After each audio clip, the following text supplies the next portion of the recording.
Bom dia a todos, vamos orar.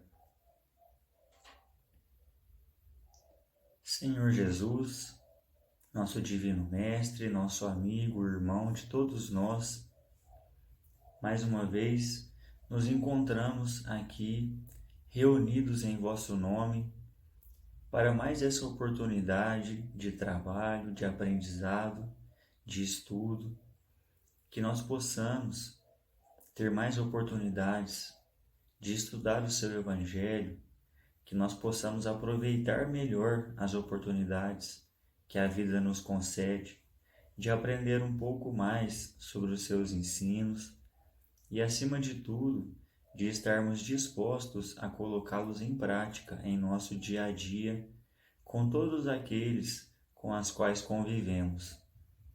Pedimos em especial nesse momento por todos aqueles que estão nos acompanhando em seus lares, por todos aqueles irmãos que estão sofrendo, que estão precisando de um amparo maior, que as vibrações aqui emanadas possam atingir a todos aqueles que precisam, assim como nós. Pai nosso que estais nos céus, santificado seja o vosso nome. Venha a nós o vosso reino, seja feita a vossa vontade, assim na terra como no céu. O pão nosso de cada dia dai-nos hoje. Perdoa nossas dívidas, assim como perdoamos os nossos devedores. E não nos deixeis cair em tentações, livra-nos do mal, que assim seja. Hoje o nosso estudo será do capítulo 3º do Evangelho segundo o Espiritismo. Há muitas moradas na casa de meu Pai. É o item 1. Não se turbe o vosso coração. Crede em Deus, crede também em mim. Há muitas moradas na casa de meu Pai. Se assim não fosse, já eu vou teria dito, pois me vou para vos preparar o lugar. Depois que eu me tenha ido e que vos houver preparado o lugar, voltarei e vos retirarei para mim, a fim de que onde eu estiver, vós também aí estejais. Jesus, há mais de 2000 anos atrás, já nos falava sobre a imensidão do universo e a quantidade inimaginável de locais que são habitados nesse universo. Deus, além de ter criado nosso planeta, criou muitos outros locais que são utilizados também como morada por espíritos, que são utilizados como locais de passagem, mas nenhum lugar do universo foi criado em vão, sem uma utilidade.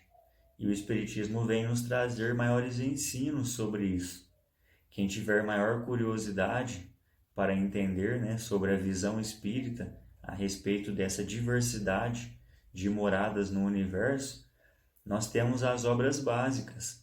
No próprio Evangelho, nesse capítulo que estamos lendo agora, o capítulo 3º, que vem nos explicar bastante sobre as categorias dos planetas, sobre as diversas moradas do universo.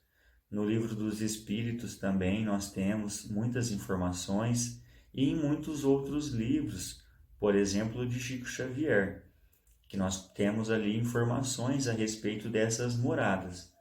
Mas nós gostaríamos de ressaltar, além dessas moradas pelo universo, essa grande diversidade de planetas, estrelas, constelações, galáxias, nós também temos uma grande diversidade aqui em nosso planeta. Seja no próprio planeta físico, com a grande diversidade de locais que nós encontramos nos continentes, seja também no mundo espiritual. Hoje nós iremos ver um pouco sobre isso. No plano espiritual, próximo de nós, existem diferentes locais de habitação e de passagem de espíritos. E André Luiz vai nos trazer um pouco dessas informações. Na semana passada, o Brínio comentou, nós estamos estudando o livro Os Mensageiros, de André Luiz, psicografia de Francisco Cândido Xavier, e o Brinell comentou sobre a primeira oportunidade que André Luiz e Vicente, aquele seu companheiro de trabalho, aquela oportunidade que eles estavam tendo de vir à Terra trabalhar no socorro aos que precisam, principalmente pelo momento em que eles viviam, né, no século XX, onde tantas guerras aconteceram, né, e até hoje acontecem, mas momentos realmente muito tensos, e precisavam de ajudar a nós todos, em várias situações, como nós citamos também, situações de médiuns que falharam em suas missões, doutrinadores e todos nós que temos nossas dificuldades. Após esse momento, né, de preparação para que eles pudessem vir à Terra, né, para o trabalho, eles começam a percorrer uma longa distância, saindo de nosso lar. E eles vão literalmente descendo, né, até se aproximar aqui da Terra.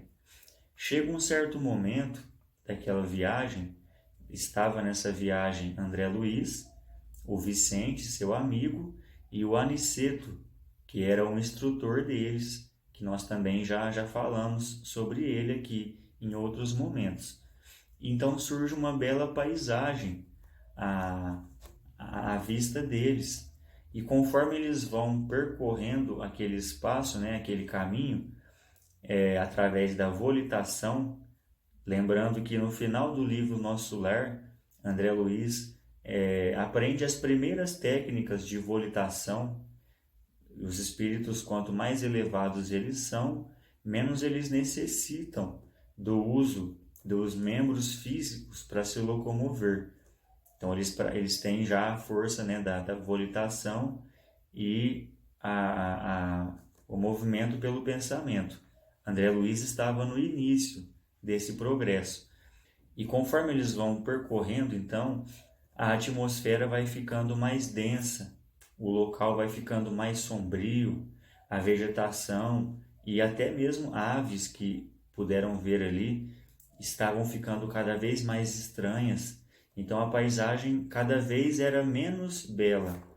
E André Luiz percebe, né, assim como o Vicente, que eles passaram a ter uma certa dificuldade na volitação, justamente por aquela densidade maior da atmosfera e das vibrações do local. E indagando o Aniceto, ele explica que eles estavam começando a sofrer a influência das vibrações humanas.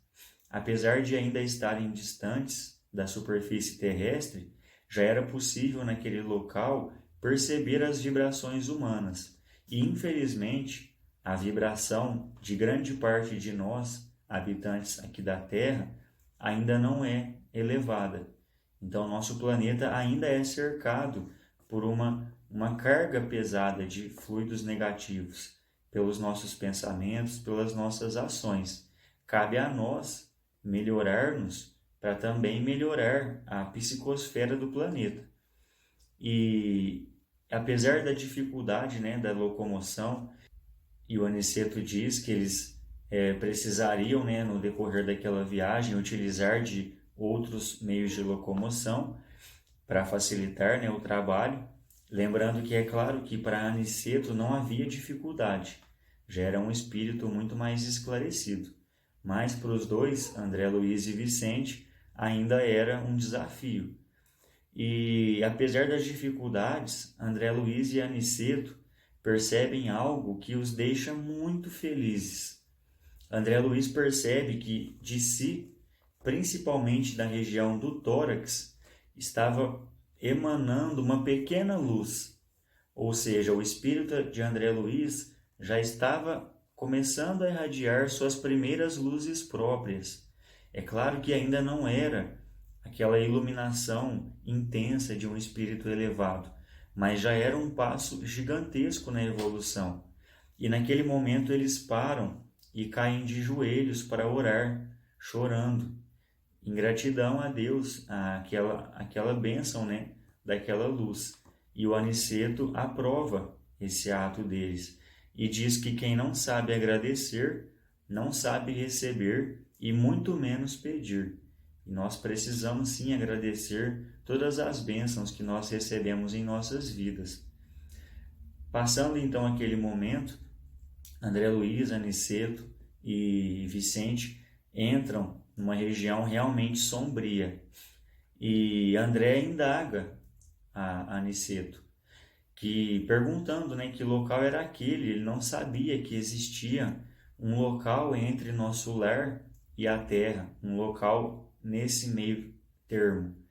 E Aniceto explica que aquele local nada mais era do que a própria continuação do planeta, mas que as percepções humanas ainda não eram capazes de perceber esses locais. E assim como existem locais mais densos, né, com vibrações mais pesadas, existem locais muito belos também. E que com o tempo, o nosso desenvolvimento vai permitir que nós percebamos melhor esses locais que são uma extensão do planeta. E o homem, Aniceto diz, já atingiu um certo grau de conhecimento sobre o universo, sobre os planetas, o tamanho do Sol, o tamanho de outras estrelas próximas se for comparar com o tamanho do Sol, a distância, né, entre a Terra e o Sol, quantas e quantas galáxias. O homem já tem, né, um certo nível de desenvolvimento no conhecimento do universo, do mundo exterior, mas ainda conhece muito pouco do mundo espiritual, que esse conhecimento ainda era mínimo para nós, mas que nós vamos aos poucos também adquirir. E que apesar de a humanidade já ter um certo conhecimento sobre o magnetismo e a eletricidade, que são responsáveis por tantos fenômenos, sejam eles materiais como espirituais, ainda era muito pouco para que essa percepção fosse mais desenvolvida. Naquele momento, André Luiz percebe que havia vultos de espíritos se escondendo naquelas sombras onde eles estavam passando. Então, o Aniceto diz que naquele momento eles deveriam diminuir a sua luz. Significa que eles iriam regredir? Não, eles continuariam portadores daquela luz. Eles continuariam, aquilo que é adquirido pelo Espírito permanece com ele. Mas eles necessitavam daquela diminuição momentânea daquele brilho. E ele ensina, né, aqueles dois espíritos aprendizes que através do pensamento, com vigor, realmente desejando, né, que essa luz seja diminuída, aquilo aconteceria, porque era mesmo uma necessidade. E realmente aquilo acontece. André Luiz e Vicente conseguem diminuir a intensidade da luz, que ainda era pequena, mas que naquela região de sombras causava uma iluminação. E era até mesmo um ato de humildade perante aqueles irmãos que estavam em sofrimento naquela região. A intenção não era mostrar-se superior. Então eles fizeram isso que Aniceto solicitou. Depois de caminhar por mais um tempo, eles avistam um castelo iluminado no meio daquela sombra. E André Luiz diz que fica completamente surpreso com aquela imagem. Aniceto explica que era um posto de socorro de Campos da Paz, o local onde eles estavam se direcionando, né, a região. E André Luiz percebe que havia um sistema de defesa naquele local. Os muros, eles eram pesados e eram extremamente altos, de acordo com André Luiz, como uma defesa diante dos irmãos que ainda estavam em sofrimento naqueles locais e que ainda não estavam prontos para receber o socorro, mas que receberiam no momento certo. Então Aniceto toca uma pequena campainha que havia naquele local. O André Luiz faz a observação de que certamente, se Aniceto estivesse sozinho, ele não precisaria daquela campainha, mas ele fez aquilo para se colocar no mesmo nível dele e de Vicente. Era também um ato de humildade de Aniceto. E logo dois amigos, trabalhadores daquele local, abrem aquela grande porta e os saúdam. Eles dizem: salve, mensageiros do bem, e pedem para que eles entrassem no local.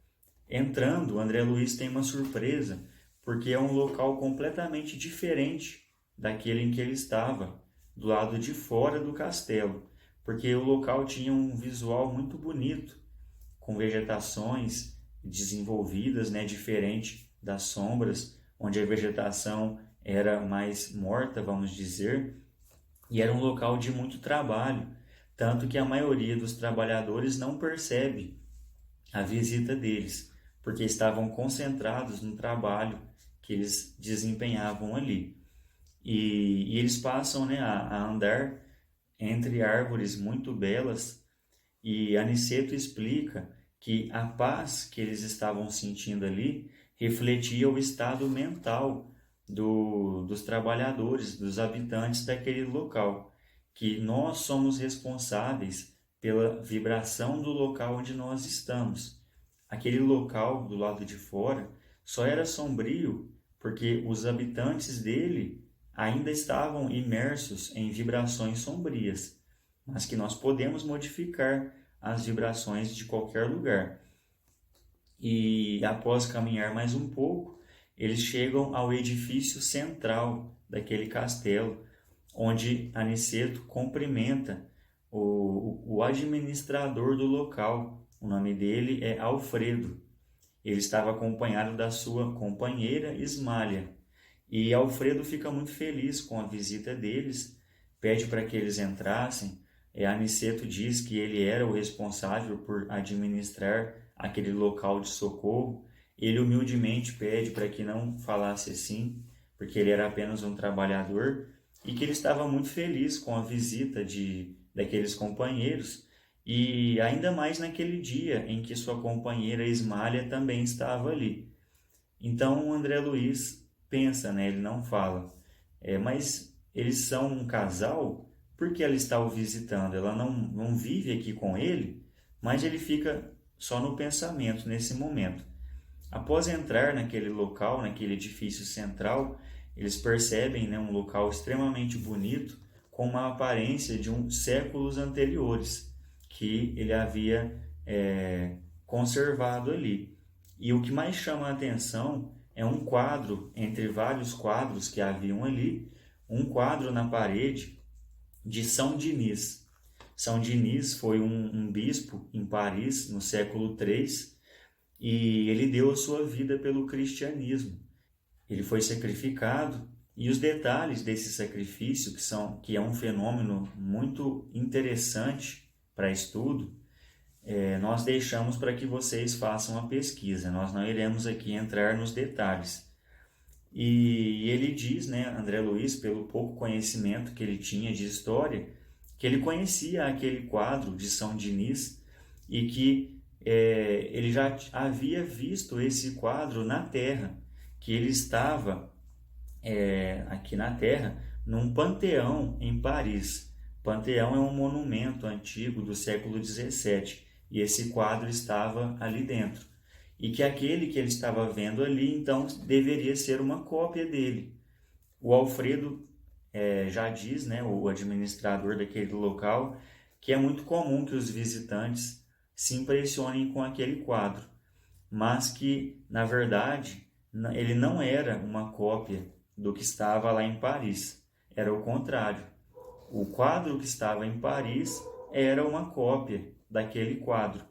Ele conta que aquele quadro que André Luiz estava vendo havia sido pintado por um artista cristão que vivia numa cidade espiritual ligada à França, e ele havia pintado no plano espiritual esse quadro, e que o pintor Bayonne, que é o responsável pelo quadro aqui na Terra, em uma noite, né, que estava ali dormindo, seu espírito pôde visitar esse local, e ele ficou tão impressionado com aquele quadro que, após o retorno ao seu corpo, ele não descansou enquanto não fez essa pintura. E o Alfredo pede para que ele observasse melhor o quadro, que ele iria ver, e ele viu que ele era muito mais belo, porque ele iluminava, ele tinha luzes na sua pintura, e as características daquele personagem, elas eram muito mais vivas e diferentes do quadro visto aqui na Terra. Então, após aquela conversa, né, essa curiosidade, o Alfredo diz, né, que é muito comum que artistas se direcionem ao plano espiritual e depois reproduzam aquilo que viram aqui na Terra, como se fossem criações deles, mas que eles deveriam deixar aquela conversa agora, porque certamente estavam cansados da viagem e precisavam repor as energias. Nós iremos parar aqui e na semana que vem o Brino dará continuidade na história. Mais uma vez agradecemos a atenção de todos e desejamos uma excelente semana. Hoje nós queremos parabenizar todos os pais pelo Dia dos Pais, em nome do Centro Espírita Meimei, que todos possam ter um ótimo dia, junto aos seus familiares, com muita alegria, com muita paz. Queremos informar que no dia 29 de agosto será postado a homenagem que os grupos da evangelização estão preparando com carinho a todos os pais. Então, dia 29 de agosto, a homenagem aos pais.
Bom dia, crianças! Aqui é a professora Maria Coelhinha.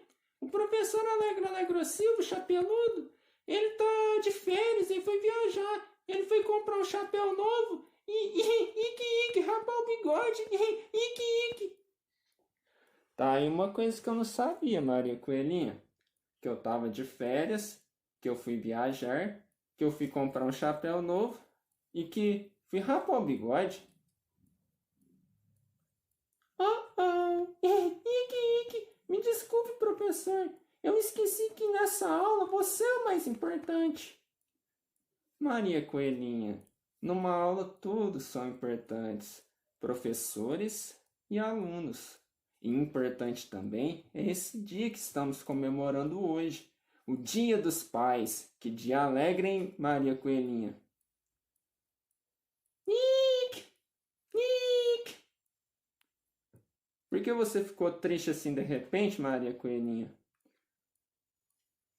Ai, professor, esse dia para mim é muito triste. Mas por que, menina? Porque eu não tenho papai. Meu papai foi embora quando eu era bem pequenininha. Como assim, Maria Coelhinha? Como assim você não tem pai? Você esqueceu do seu avô? Mas ele é meu vovô, não é meu papai. Mas ele é seu pai pelos laços do espírito. Porque existem dois tipos de pais: o pai pelos laços do sangue e o pai pelos laços do espírito. O pai pelos laços do sangue é aquele que se casa com a nossa mãe e, com a ajuda da mamãe, constrói uma casa e nos dá um corpo para que o nosso espírito possa reencarnar e aprender muitas coisas boas aqui na Terra.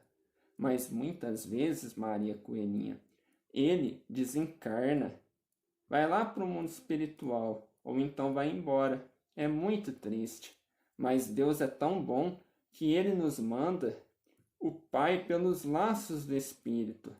É aquele que nos ama muito e que ajuda a mamãe a cuidar de nós. É igual ao seu vovô.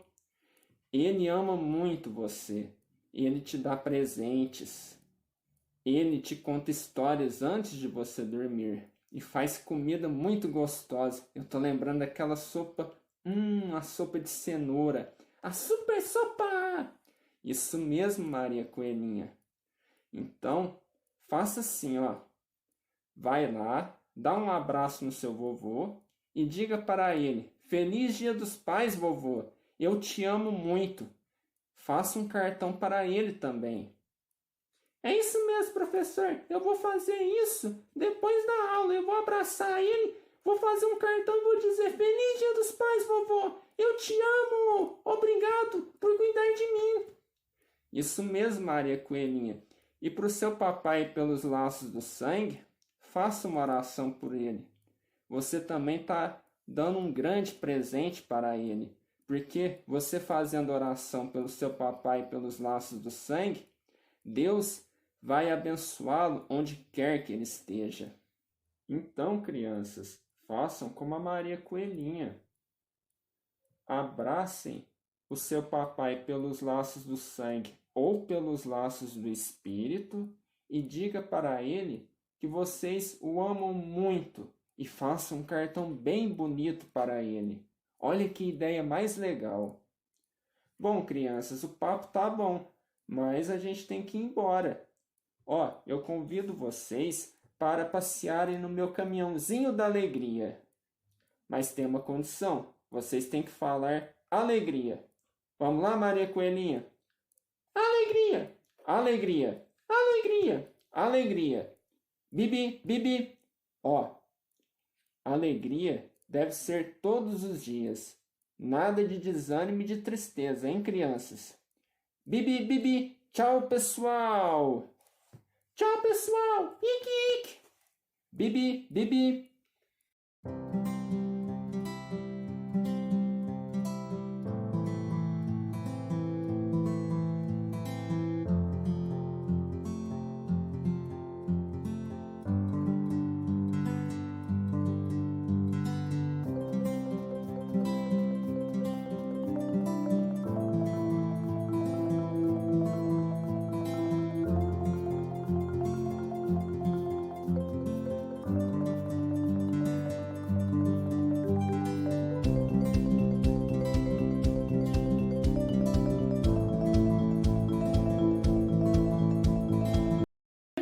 criança, colocar a mão em cima de um papel criativo, você vai fazer a borda da mãozinha e recortar. Depois de recortar das duas mãos, pode ser cartolina, EVA, eu preferi usar papel criativo. Você vai em uma folha comprida, dessa forma, pedir para a criança escrever alguma coisa, o que ela deseja para essa pessoa. Lembrando que como é dia dos pais ou dia de quem cuida de mim, pode ser qualquer frase, o importante é que seja especial. Então aqui eu escrevi, eu te amo muito, feliz dia. Como que nós vamos fazer? As duas mãozinhas têm que ficar assim. Então vamos abrir elas e colar um pedaço dessa folha em branco desse lado e o outro pedaço desse, fazendo uma sanfoninha.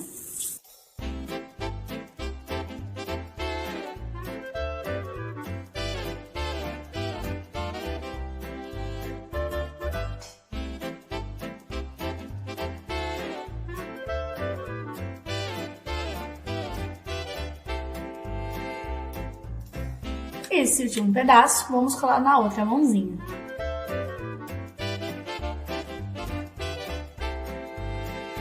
Vamos escrever um bilhetinho bem bacana para chamar a atenção dessa pessoa. Nesse caso, eu vou fazer como se fosse para o vovô.